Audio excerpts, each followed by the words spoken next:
We left to go on our trip, and we got to Florida, and we purposely kept Daegen off his leg so he would not develop a hip problem again.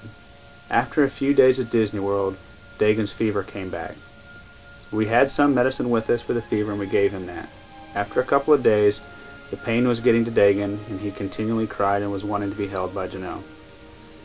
I remember spending a Saturday frantically calling in Topeka to the doctor, trying to get a prescription for codeine called in to a pharmacy in Orlando so we could have it to give Daegen to help control the pain. We left Disney 2 days later, as the pain would seem to be gone during the day but get worse at night. We got back home to Rossville on Tuesday, August 5th, and on Wednesday, August 6th, we went back to the doctor. Dr. Lick ordered more blood work, so Janelle took Daegen to the lab to have blood drawn. I went to work at the library that evening, and I received a phone call from Janelle. She stated the doctor was at our house. Now, I remember from television shows, back in the older days, doctors would make house visits, but this was the year 2003, and I don't really remember too many doctors making house calls. I knew something was wrong, but I had no idea what it was. Driving from the library to Rossville seemed like it took forever. I cried the whole way home, not knowing what was wrong. We were told that night by Dr. Lick that Daegen either had mono, tuberculosis, or leukemia. I think Dr. Lick probably knew it was leukemia, but was just giving us maybe a little bit of hope that it was something else.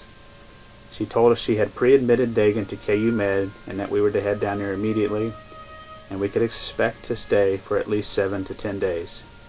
We never realized it would take 38 days before we were released from the hospital. I remember dropping Alexa off with Janelle's mom at the Dillon's parking lot at Highway 24 on Rochester Road. It felt awful leaving Alexa with Janelle's mom, but we knew at this point we didn't need to take her down to the hospital. On the way down to KU Med, I remember telling Janelle and holding her hand how we were about to be tested as a husband and wife and as a family. Boy, was I right.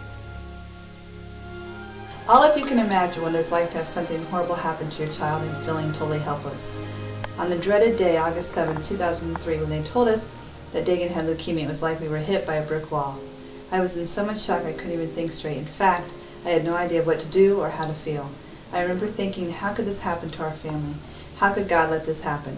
That night, Lance and I cried in the silence as Daegen lay there sleeping. We held each other's hands and said we would get through this somehow. I would like to take some time now to talk about D-Man, Daddy's little hero. Daegen has been so brave through all of this. He knows that when we're at the hospital, that is the place to be. He is so loving to his nurses. He hugs them, he kisses them, he flirts with them, and I remember the day he gave one a kiss. Every day he wakes up with a smile on his face and a spirit that would pull anyone through the toughest situation. He is so charming, and he has won the hearts of all the nurses. Just wait till we tell him when he gets older how many women were fighting over him. He has touched them in their hearts as much as they have touched him. Daegen has brightened so many people's lives up there, it is awesome. Daegen does not ask to go home and does not question the many procedures, shots, and medications he has to endure. It's as if he knows that this is what has to be done. As for his beautiful, adorable sister Alexa, he loves her immensely, and the bond between the two of them has grown throughout this ordeal. Alexa, as her teacher says, is a bright spot, and she encourages you to look for the good. Daegen had a procedure one day and was put under with anesthesia. At that point, I decided to shave his hair. He had been losing hair. It was getting in his mouth, getting in his food, and getting in his eyes. He has no problem with the fact that he has no hair. He has become fascinated with people and all of their hair now. He likes to mention when people have a lot of hair and when people have a little bit of hair.